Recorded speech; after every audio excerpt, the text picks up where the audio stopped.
Hello guys, welcome back to my channel. मैं निशा। आज मैं आप लोगों के लेके आई जो लोग भी अनफॉर्चुनेटली जैसे कि आप लोगों ने जिन लोगों ने भी सीटेट का एग्ज़ाम दिया था इस बार 7 जुलाई को, और हो सकता है उनका एग्ज़ाम नहीं हुआ है, या फिर जो लोग नेक्स्ट टाइम सीटेट का एग्ज़ाम देने जा रहे हैं 6 to 8 के लिए प्रिपरेशन कर रहे हैं, तो उनके लिए मैंने एक सीरीज़ जो NCERT की बुक्स की सीरीज़ स्टार्ट करी है। तो इसमें क्लास 5 जो क्लास 6 है उसकी मैं आज क्लास 6 की हिस्ट्री मैं कराऊँगी। सबसे पहला मेरा चैप्टर है जिसका नाम हमारा प्रारंभिक कथन है। देखिए, जो भी हमारा पूछा जाता है सीटेट में पूछा जाता है तो वो हमारा सब NCERT से पूछा जाता है। तो अगर आप 1st to 5th की तैयारी कर रहे हैं तो उसके लिए आपको 1st to 5th की तैयारी कर रहे हैं तो उसके लिए आपको जो मैथ्स और जो भी EVS है वो आपको EVS जो और मैथ जो है वो आपको NCERT ही पढ़ना होता है। और इसके लिए 6 to 8 के लिए भी आपको चाहे आप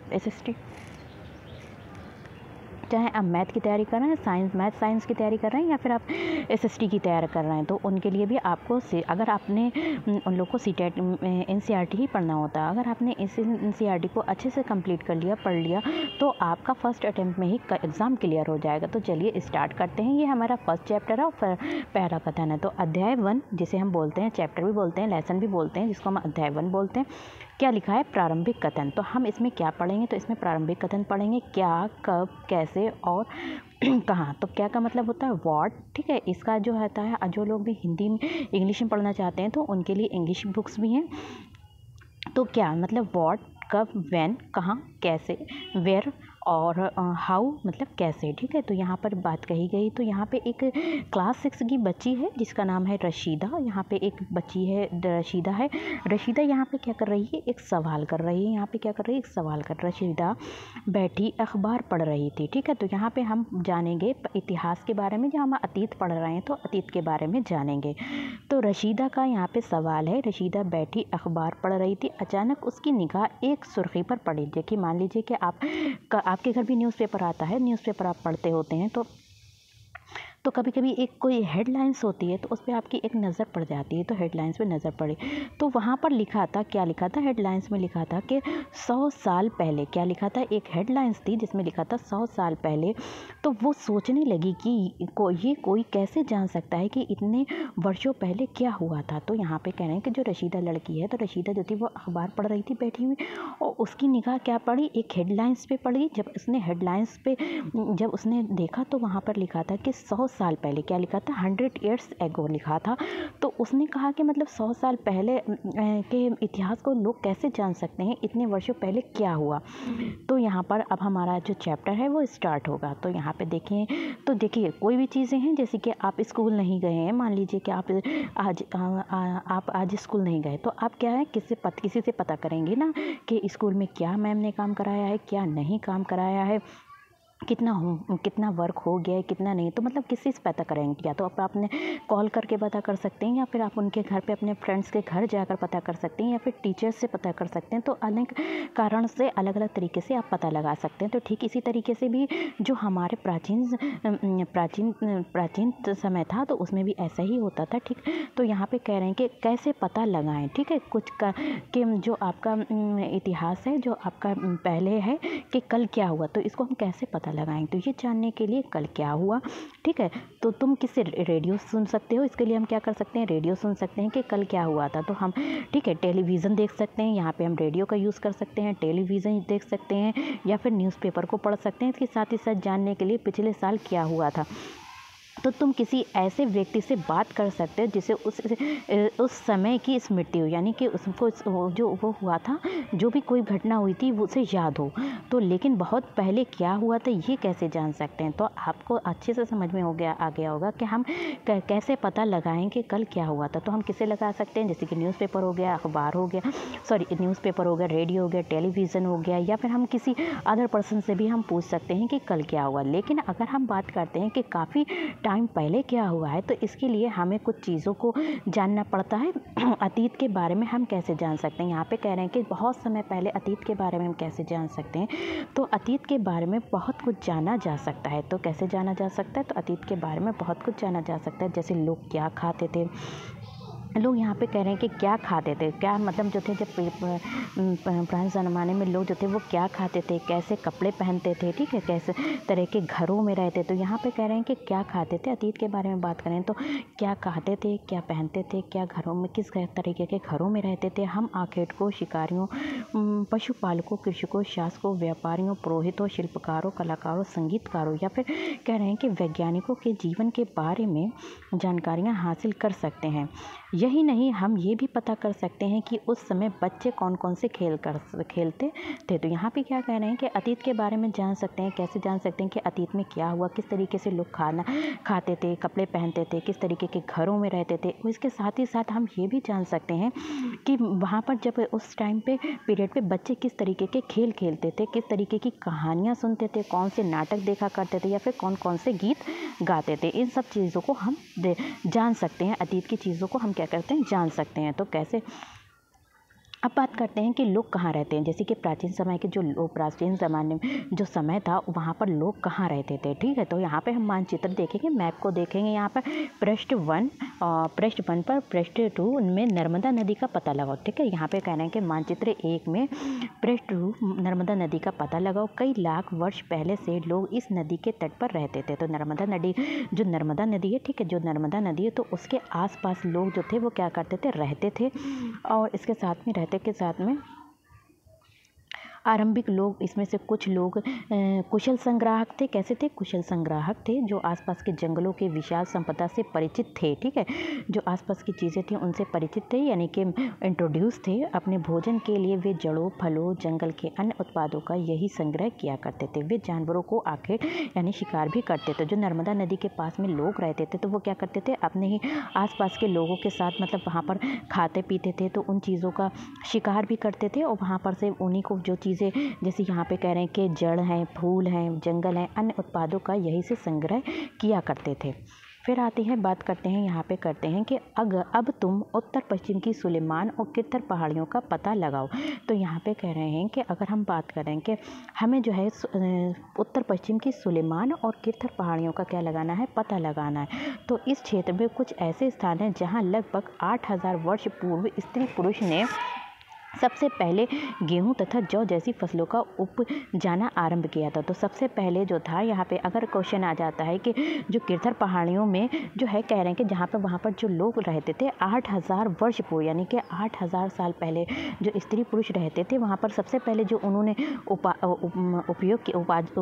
उत्पादन किया था वो किसका किया था, सबसे पहले गेहूँ और जौ का उत्पादन जैसी फसलों का उत्पादन किया था। तो इससे भी आपके क्वेश्चन आ जाता है कि सबसे पहले जो किस फसल का उत्पादन किया था। तो किस फसल का उत्पादन किया था, गेहूं और जौ का उत्पादन किया था। उन्होंने भेड़, बकरी और गाय, बैल जैसे पशुओं को पालतू बनाना शुरू किया। तो क्या किया, उन्होंने क्या किया, जो भी उनके यहाँ पर जो लोग रहते थे, स्त्री पुरुष लोग रहते थे 8000 वर्ष साल पहले, तो उन्होंने सबसे पहले जो उत्पादन किया, प्रोडक्शन किया था, वो किसका किया था, आपका गेहूँ तथा जौ का फसलों का उत्पादन किया था। और इसके साथ ही साथ वहाँ पर भेड़, बकरी, गाय, भैंस, तो यहाँ पे क्या था आपका,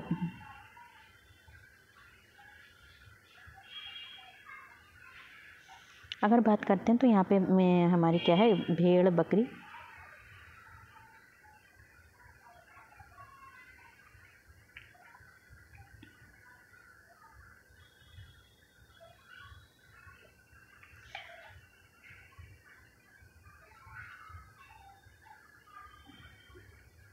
तो यहाँ पे क्या था, भेड़, बकरी, गाय, बैल जैसे पशुओं को बनाना शुरू किया था। ये लोग गांव में रहते थे। और ये लोग कहाँ रहते थे, गांव में ही रहते थे।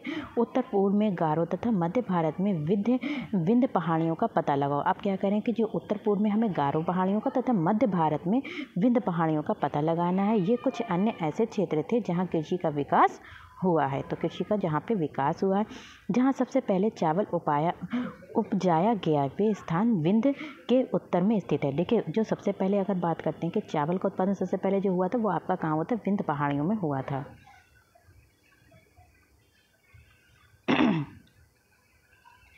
देखिए ये हमारा यहाँ पे मैप है, एक हमारा मैप आ जाता है चित्र वन, मानचित्र जो वन है यहाँ पे हमारा एक मैप आ गया है और उप महाद्वीप का प्राकृतिक मानचित्र है। देखिए यहाँ पर हमारी देखिए कौन कौन सी नदियाँ हैं, ये सभी नदियाँ हैं हमारी। देखिए हिमालय नदी है, ये हमारी हिमालय नदी दे रखी है, ये हमारी गंगा नदी है, यमुना नदी है, चंबल नदी है, ठीक है, और सोन नदी है, विंध्य पहाड़ियाँ। तो यहाँ पे जो विंध्य पहाड़ियाँ थी वहाँ पर हमें क्या था, चावल का उपजना हुआ था, उपजाऊ। और फिर आ जाएगा यहाँ ब्रह्मपुत्र नदी है, गारो पहाड़ियाँ अभी हमने पढ़ा था। देखिए गारो पहाड़ियाँ, तो यहाँ पे हमने पढ़ा था, गारो पहाड़ियाँ भी पढ़ा था।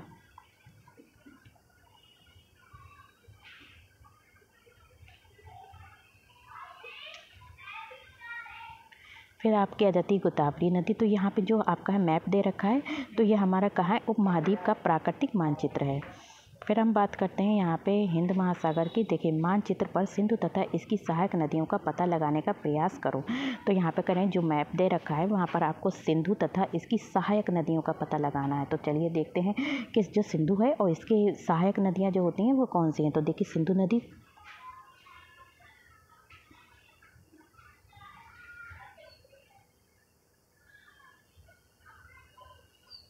देखिए यहाँ पे हमारी क्या है, सिंधु नदी है।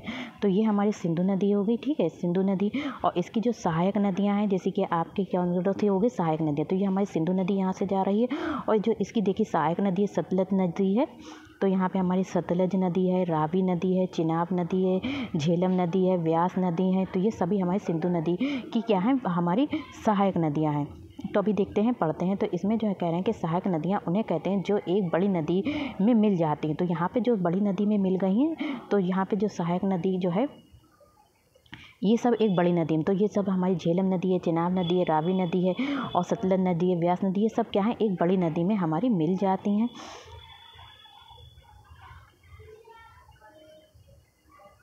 तो अब आपको पता चल गया होगा कि सहायक नदियाँ कैसे कहते हैं। तो लगभग 4700 वर्ष पूर्व इन्हीं नदियों के किनारे कुछ आरंभिक नगर फले फूले। तो ये कह रहे हैं कि जो सिंधु नदी के किनारे थे वो आरंभिक नगर जो थे वो क्या थे, फले फूले।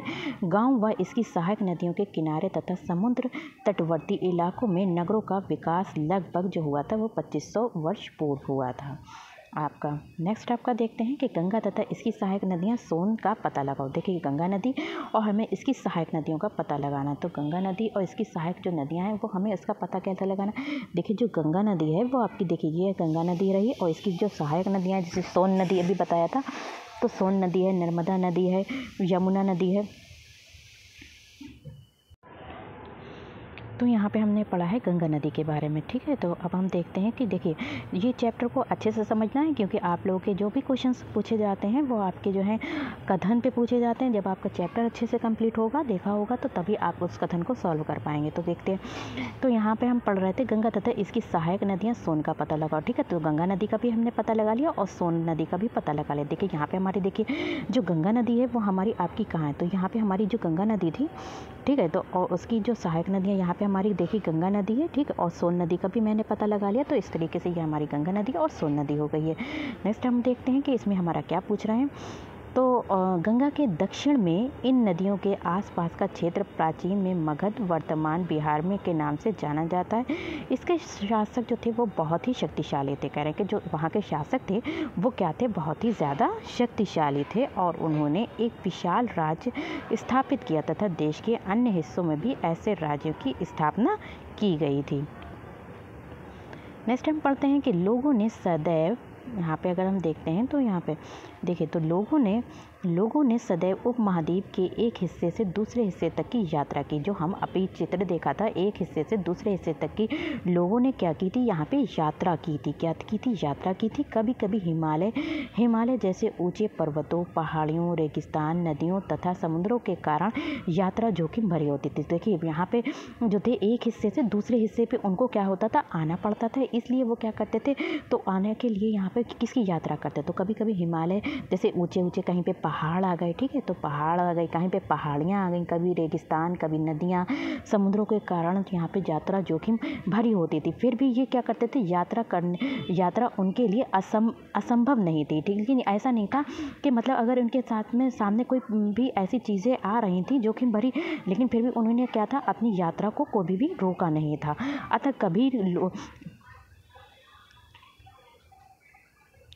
तो यहाँ पे कह रहे हैं कि अतः कभी लोग काम की तलाश में तो कभी प्राकृतिक आपदाओं के कारण एक स्थान से दूसरे स्थान जाया करते थे। जैसे कि मतलब जहाँ पर लोग रहते थे तो उन्हें क्या होता था, कभी कभी मतलब वर्क नहीं मिलता था तो काम की तलाश में भी वो मतलब एक जगह से दूसरी जगह जाया करते थे। और कभी कभी ऐसा होता था कि बाढ़ आ गई या फिर सूखा पड़ गया तो भी वो लोग क्या करते थे, अपने एक स्थान से दूसरे स्थान पर जाया करते थे। फिर बात करते हैं, नीचे कह रहे हैं कि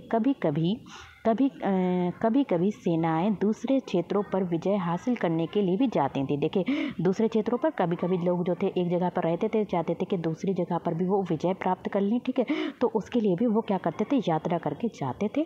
इसके अतिरिक्त व्यापारी कभी काफिले में तो कभी जहाज़ों में अपने साथ मूल्यवान वस्तुएं लेकर एक स्थान से दूसरे स्थान लेकर जाते, जो उनकी मतलब इम्पोर्टेंट चीज़ें होती थी तो वो उनको अपने साथ ही लेकर चले जाते थे।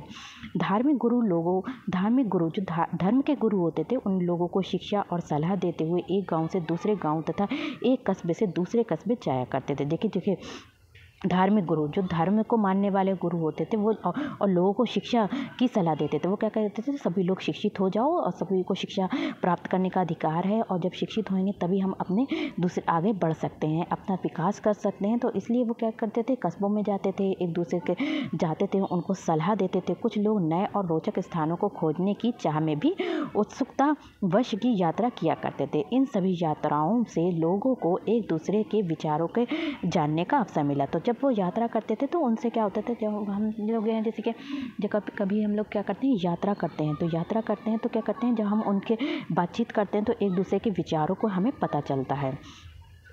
तो मैं वीडियो अगर पसंद है तो लाइक शेयर ज़रूर करिएगा। तो हम आप नेक्स्ट देखते हैं कि क्या आज लोग यात्राएं क्यों करते हैं। ठीक है, यहाँ पर के टुडे की बात हो रही है, मतलब आज की बात हो रही है कि एंशियंट, तो यहाँ पर जो है हमारे यहाँ पर जो मतलब कह रहे हैं कि प्राचीन ज़माने के नहीं, यहाँ पे आज की बात हो रही है, यहाँ पर यात्रा क्यों करते हैं। तो एक बार फिर से मानचित्र 1 को देखो। ठीक है, अभी हमने जो मानचित्र 1 को देखा था, अब कह रहे हैं कि एक बार फिर से मानचित्र 1 को देखो। जो भी मैप है, पहाड़ियाँ, पर्वत और समुद्र इस उपमहाद्वीप की प्राकृतिक सीमा का निर्माण करते हैं।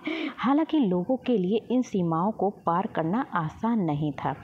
जिन्होंने ऐसा चाहा वे ऐसा कर सके, वे पर्वतों की ऊंचाई को छू सके तथा गहरे समुद्रों को पार कर सके। उपमहाद्वीप के बाहर से भी कुछ लोग यहाँ आए और यहीं बस गए। तो देखिए सबसे पहले हम चित्र 1 को देखते हैं। तो यहाँ पे कह रहे हैं कि इतनी मतलब पहाड़ियाँ हैं, पर्वत हैं, हिमालय हैं, तो इसलिए वहाँ पर जो है वहाँ पर उनका कह रहे हैं कि इसलिए वो लोग क्या करते थे, यहाँ पर आज भी यात्रा करना क्यों इम्पोर्टेंट है। तो इसलिए इम्पोर्टेंट है क्योंकि बहुत सी चीज़ें कुछ होती हैं, नदियों को पार करना है, पहाड़ों को पार करना है, तो हम कैसे करेंगे, तो डायरेक्ट हम अपने आप से तो नहीं करेंगे। तो इसलिए हम क्या करते हैं, तो उनके लिए हम यात्रा करते हैं।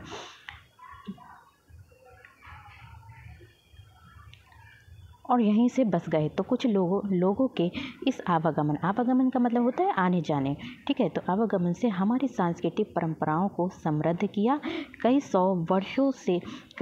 वर्षों से लोग पत्थर को तराशने, संगीत रचने और यहाँ तक कि भोजन बनाने के नए तरीके के बारे में एक दूसरे के विचारों को अपनाते रहे हैं। तो हम लोग क्या करते हैं, एक दूसरे के विचारों को ही अपना रहे हैं। कोई कैसे खाना बना रहा है तो हमने उनको देख के उनकी तरह खाना बनाने लगे।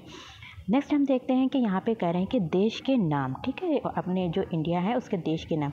तो अपने देश के लिए प्रायः इंडिया तथा भारत जैसे नामों का प्रयोग करते हैं। तो हम अपने देश के लिए या तो हम इंडिया बोलते हैं, ठीक है, आप क्या बोलते हैं, आप कहीं बाहर देश में हैं तो आप क्या बोलेंगे, हम इंडिया जाएंगे, ठीक है, या फिर कहीं बाहर सिटी में है तो आप सिटी का यूज़ करेंगे। लेकिन अब अगर आप कंट्री से लगाएं तो आप कंट्री का यूज़ करते हैं। तो यहाँ के अपने देश के लिए हम किसका प्रयोग करते हैं, इंडिया का, या फिर हम भारत जैसे नामों का प्रयोग करते हैं। तो किसका प्रयोग करते हैं, इंडिया शब्द इंडस से निकला है। तो इंडिया शब्द जो है वो आपका इंडस से निकला है, जिसे संस्कृत में सिंधु कहा जाता है। तो संस्कृत में सिंधु कहते हैं। तो अब आपको अच्छे से समझ में आ गया होगा कि अपने देश के लिए हम किसका यूज़ करते हैं, तो इंडिया का करते हैं, फिर भारत जैसे नामों का प्रयोग करते हैं। इंडिया शब्द जो है, इंडिया शब्द किससे मिलकर बना है, इंडस से मिलकर बना है, जिसका संस्कृत में सिंधु कहा जाता है। तो अपने एटलस में ईरान और यूनान का पता लगाओ, और जो भी आपके पास एटलस है, लगभग 2500 वर्ष पूर्व उत्तर पश्चिमी की ओर से आने वाली ईरानियों